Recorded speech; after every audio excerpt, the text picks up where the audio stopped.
딸네 집 현관문 앞에 서 있었어요. 손에는 손주 지우가 좋아하는 인절미를 담은 봉지가 들려 있었죠. 한 달 만에 보는 딸과 손주가 그렇게 기다려졌습니다. 초인종을 누르려던 순간 안에서 목소리가 들려왔어요. 여보, 장모님 요양원 알아봐야 할 것 같아. 사위 재훈의 목소리였습니다. 손가락이 공중에서 멈춰버렸어요. 심장이 쿵쾅거렸죠.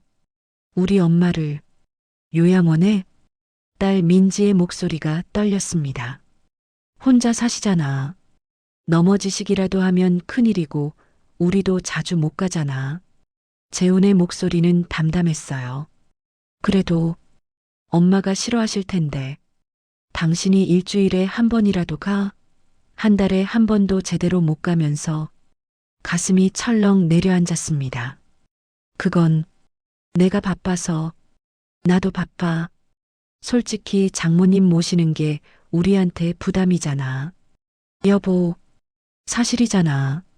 장모님 집 팔면 1억 정도 나올 거야. 그걸로 요양원비 내면 되지. 순자는 떡 봉지를 꽉 움켜쥐었어요. 손이 부들부들 떨렸습니다. 3년이면 충분하지 않을까? 어차피 연세도 있으시고. 3년? 딸의 대답이 작았어요. 하지만 부정하지 않았습니다. 그 침묵이 더 아팠어요. 순자는 더 이상 듣고 싶지 않았습니다. 떡봉지를 계단 모퉁이에 살며시 놓고 조용히 계단을 내려갔어요. 한 계단 한 계단 내려갈 때마다 눈물이 흘러내렸습니다. 하지만 소리내어 울지는 않았어요. 누가 볼까봐, 딸이 들을까봐 입술을 꽉 깨물었죠. 엘리베이터를 타고 1층에 내렸을 때 다리에 힘이 풀렸습니다. 로비 벤치에 주저앉아 한참을 그렇게 있었어요. 지나가는 사람들이 쳐다봤지만 신경 쓰이지 않았습니다. 내가 짐이 됐구나. 가슴 한쪽이 텅 비어버린 것 같았어요. 버스 정류장까지 걸어가는 동안 눈물이 멈추지 않았습니다. 버스를 타고 집으로 돌아오는 길, 창밖 풍경이 흐릿하게 보였어요. 지나가는 가게들, 걷고 있는 사람들, 모든 게 멀게만 느껴졌죠. 평생 딸만 보고 살았는데 마음 한구석이 무너져 내렸습니다. 집에 도착했을 때는 이미 어두워져 있었어요. 불을 켜지 않고 그냥 어둠 속에 앉아 있었습니다. 한참을 그렇게 있다가 천천히 일어났어요. 안방 옷장을 열고 제일 안쪽 서랍을 꺼냈습니다. 오래된 서류들이 나왔죠. 먼지가 수북이 쌓여 있었어요. 부동산 등기부등본, 임대차 계약서, 통장, 남편이 25년 전에 남긴 것들이었습니다. 서류를 하나하나 펼쳐보며 남편 생각이 났어요. 여보, 이걸로 우리 민지 편하게 살게 해줘요. 대학도 보내고 결혼도 시키고. 남편의 마지막 목소리가 귓가에 맴돌았습니다. 남편은 교통사고로 갑자기 세상을 떠났어요. 그때 민지는 겨우 20살 대학교 2학년이었죠. 남편이 남긴 건물과 상가들이 있었지만 순자는 딸에게 알리지 않았습니다. 대신 식당에서 설거지를 하고 청소 일을 했어요. 엄마, 왜 그렇게 힘들게 일해? 아빠 보험금 있잖아. 그건 내 학비야. 엄마는 일해서 벌 수 있어. 딸에게 그렇게 말했죠. 사실은 거짓말이었습니다. 임대료만으로도 충분히 살 수 있었거든요. 하지만 딸이 돈의 가치를 알았으면 했어요. 쉽게 얻은 돈은 쉽게 없어진다는 것도요. 사람은 성실해야 해. 땀 흘려 일해야 돈의 소중함을 알아. 그렇게 가르치고 싶었습니다. 그런데 지금 와서 생각해 보니 제 가르침은 아무 소용이 없었던 것 같았어요. 딸은 어머니를 짐으로 여기고 있었으니까요. 순자는 서류들을 다시 정리하며 결심했습니다. 이제 내 인생을 살아야겠어. 딸에게 짐이 되지 않는 방법은 하나뿐이었어요. 스스로 떠나는 것, 그리고 제 방식대로 사는 것. 그날 밤 순자는 잠을 이루지 못했습니다. 천장을 바라보며 여러 생각이 들었어요. 딸의 어린 시절이 주마등처럼 스쳐 지나갔죠. 엄마 사랑해. 엄마 나중에 크면 엄마한테 잘해줄 거야. 그렇게 말하던 딸의 맑은 눈동자가 떠올랐습니다. 하지만 이제는 모든 게 변해버렸어요. 다음 날 아침 일찍 일어났습니다.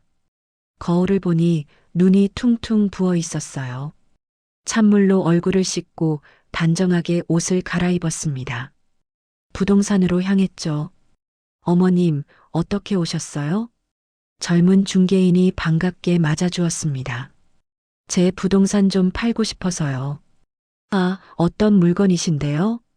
강남에 있는 4층 건물 하나, 종로에 있는 상가 한 동, 분당에 오피스텔 2채요. 중개인의 눈이 커졌어요. 전부 파시려고요? 네, 빨리 팔아주세요. 급해요. 지금 시세가 좋은데 조금 기다리시면 더 좋은 가격에. 아니에요. 지금 당장 팔고 싶어요. 순자의 목소리는 단호했습니다. 중개인은 고개를 끄덕였어요. 알겠습니다.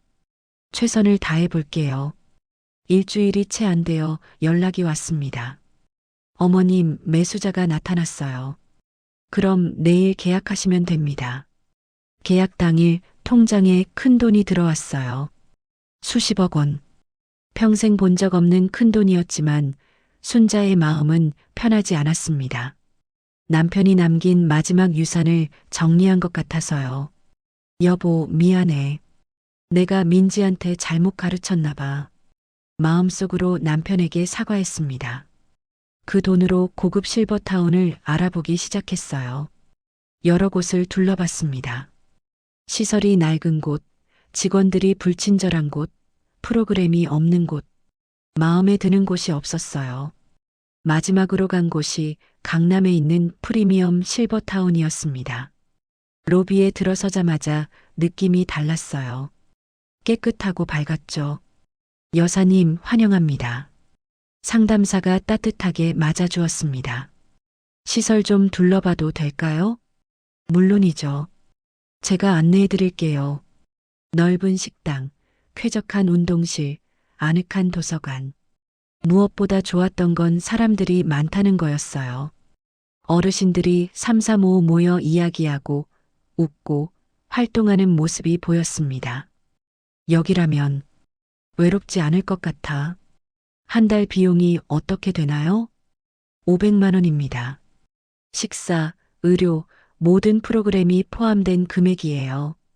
비싼 금액이었지만 망설이지 않았습니다. 여기로 할게요. 좋은 선택하셨어요. 여사님, 여기서 정말 편하게 지내실 수 있을 거예요. 계약서에 서명했습니다. 입소 날짜는 일주일 후로 잡았어요. 일주일 동안 집을 정리했습니다. 필요 없는 물건들은 버리고 추억이 담긴 것들은 상자에 담았어요. 딸의 어린 시절 사진들, 남편과 찍은 사진들. 하나하나 보다 보니 눈물이 났습니다. 행복했던 시절도 있었는데 사진을 상자에 넣고 테이프로 봉했어요. 딸에게는 아무 말도 하지 않았습니다. 전화도 받지 않았어요. 엄마, 왜 전화 안 받아? 걱정되잖아. 문자만 몇 통 왔지만 답장하지 않았죠. 입소 당일 짐을 챙겨 택시를 탔습니다. 집을 나서며 한번 뒤돌아봤어요. 25년을 살았던 집이었습니다. 딸과 함께 웃고 울었던 공간. 이제 이 집도 정리해야겠다는 생각이 들었어요. 실버타운에 도착했습니다. 직원들이 반갑게 맞아주었어요. 여사님 오셨어요. 제가 짐 옮겨드릴게요. 방은 넓고 깨끗했습니다. 거실, 침실, 화장실이 모두 갖춰져 있었어요. 창밖으로는 아름다운 정원이 보였죠. 나무들이 바람에 흔들리고 꽃들이 피어 있었습니다. 여기서 내 남은 인생을 살자. 마음을 다잡았어요. 짐을 정리하고 있는데 휴대폰이 울렸습니다. 딸이었어요. 엄마, 어디 가셨어? 집에 안 계시던데? 엄마 이사했어. 이사? 어디로? 왜 말도 안 하고? 딸의 목소리가 높아졌습니다. 실버타운이야. 뭐? 실버타운. 응. 엄마 혼자 살기 힘들더라. 엄마, 왜 갑자기? 내가 지금 갈게. 아니야. 오지 마. 엄마, 한 달 후에 와. 엄마가 부를 때, 엄마, 제발. 전화를 끊었습니다. 딸의 울먹이는 목소리가 귓가에 맴돌았지만 참았어요. 핸드폰을 꺼버렸습니다. 창밖을 바라보며 깊은 숨을 들이쉬었어요. 이제 시작이야. 한 달이 흘렀습니다. 처음에는 적응하기 힘들었어요. 낯선 사람들, 낯선 공간. 하지만 시간이 지나면서 괜찮아졌죠. 아침마다 요가 수업에 참여했습니다. 순자 씨, 오늘 자세 정말 좋으세요. 강사 선생님이 칭찬해 주었어요. 점심 후에는 그림 수업을 들었습니다. 수채화로 풍경을 그리는 게 재미있었죠. 어머, 순자 씨 그림 정말 잘 그리시네요. 옆에 앉은 김 여사가 감탄했습니다. 아니에요. 처음 그려보는 건데 재능이 있으신 거예요. 저녁에는 독서 모임에 나갔어요. 같은 책을 읽고 이야기를 나누는 시간이었습니다. 이 소설 주인공 정말 답답하지 않아요? 그러니까요. 왜 그렇게 참기만 하는지. 어르신들과 수다를 떨며 웃었습니다. 오랜만에 느끼는 즐거움이었어요. 외롭지 않았습니다. 매일 할 일이 있고 이야기 나눌 사람들이 있었으니까요.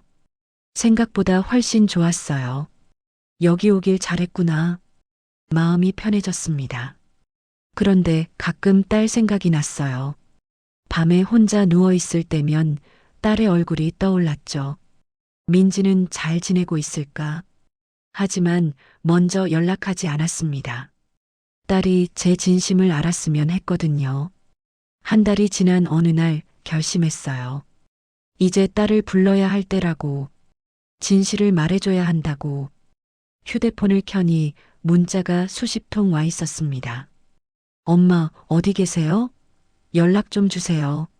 엄마, 걱정돼요. 제발 전화 받아주세요. 엄마, 보고 싶어요. 딸의 간절한 문자들이었어요. 순자는 딸에게 전화를 걸었습니다. 엄마, 딸이 울먹이는 목소리로 받았어요. 민지야, 엄마, 어디 계세요? 괜찮으세요? 엄마 괜찮아. 잘 지내고 있어. 엄마, 민지야, 엄마 있는데 한번 와봐. 재훈이도 같이. 지금 갈게요. 아니야. 토요일 오후 2시에 와. 주소 문자로 보낼게. 알았어요, 엄마. 꼭 갈게요. 전화를 끊고 주소를 보냈습니다. 이제 진실을 말할 시간이었어요. 토요일 오후 딸과 사위가 실버타운 로비에 들어섰습니다. 얼굴이 창백했어요. 엄마, 딸이 달려왔습니다. 순자를 꼭 껴안았죠.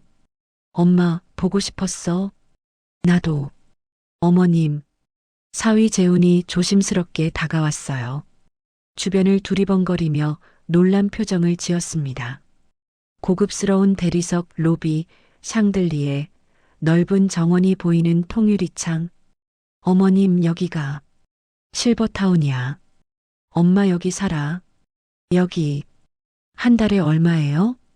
재훈이 조심스럽게 물었습니다. 500만 원. 500만 원? 두 사람의 눈이 동시에 커졌어요. 엄마, 그 돈을 어떻게? 올라와. 엄마 방에서 이야기하자. 엘리베이터를 타고 5층으로 올라갔습니다. 복도도 깨끗하고 넓었어요. 방문을 열자 딸이 입을 다물지 못했습니다. 넓은 거실, 깨끗한 침실, 전망 좋은 발코니. 앉아. 두 사람을 소파에 앉혔어요. 주방에서 차를 끓여왔습니다. 녹차 마셔. 여기 단골 다방에서 산 거야. 차를 따라주며 천천히 말을 시작했습니다. 엄마가 사실 너희한테 숨긴 게 있었어. 딸과 사위가 조용히 귀를 기울였어요. 강남에 건물 한 채, 종로에 상가 한 동, 분당에 오피스텔 두 채, 다 엄마 거였어. 네. 딸의 입이 떡 벌어졌습니다. 내 아버지가 남긴 거야. 25년 전에 돌아가시면서. 그럼 엄마는 그동안, 응, 평생 가난하게 산 적 없어. 임대료만으로도 충분히 살 수 있었지. 사위가 벌떡 일어났습니다.